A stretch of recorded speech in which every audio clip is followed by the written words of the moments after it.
leader, you got to make calls on the run. I think that's what is part of a captain or a vice captain, and you see the Wallabies now have a captain and 2 vice captains, so that you can make a call on the run on the pitch. And you know, yes, there's messages coming on the field, but you also have to make the call what you feel is best for the team, and you get the flow of the game, you get the vibe on the field, whether you've got the other side under pressure and you kick for touch, or, you know, do we need to take 3 points at the right time?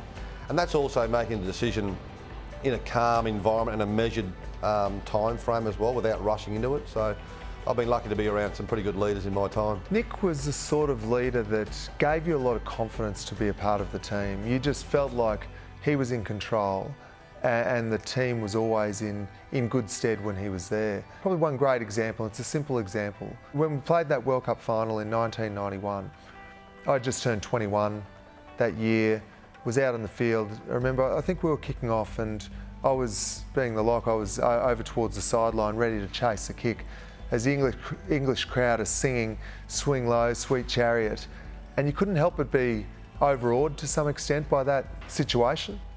I remember looking across, and the first face I saw was Nick's. As I looked right across, he was closer to the centre of the field, and Nick just saw me and he just smiled. And a lot of the time as a leader, there's not a lot you can do, there's not a lot you can say. Sometimes it's just your actions, and his smile just calmed me down. I thought, well, if he's relaxed, I should be relaxed. He's got a lot more pressure on him than I have.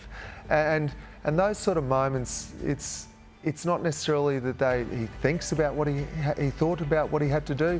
He was just so natural in his role.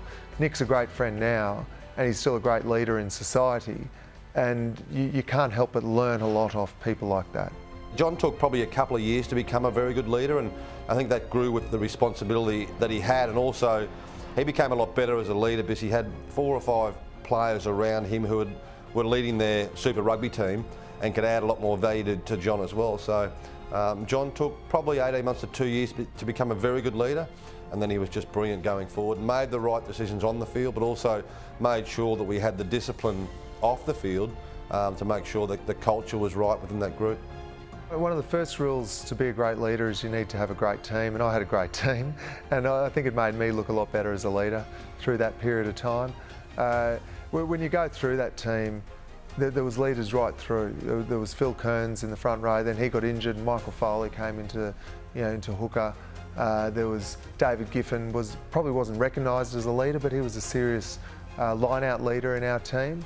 Would run the defensive line-out, so you had that. You had David Wilson in the back row. Then you had George Gregan, what a great general he was out on the field. And then Stephen Larkham just running things, Matt Burke at fullback, Tim Horan, that experience. So really there was a lot of things I just didn't have to worry about, because you knew that Foley was going to take control of the scrums, David Giffen the defensive lineouts, Stephen Larkham is going to be his own man out there but working within the patterns. George is going to be making a lot of calls.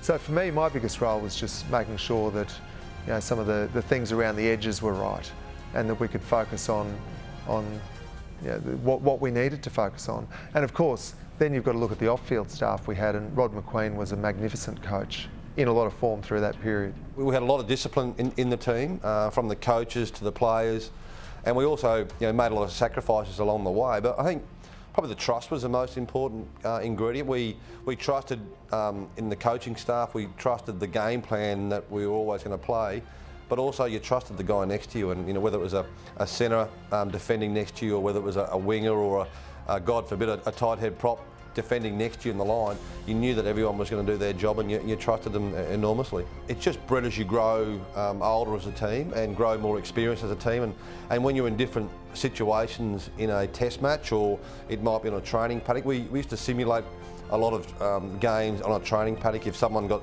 sent to the sin bin or the captain was sent from the field. So really important to make sure we knew if anything went wrong on the field, we knew how to handle it. I think a lot more experience. And when you've got guys like Nick Farr-Jones, Mike Alino, Simon Porter, and those guys in the early stages, and then later in the career, looking at George Greig and Stephen Larkham, John Eales, David Wilson, those sort of players who had so much experience and were probably 4 or 5 captains within each team.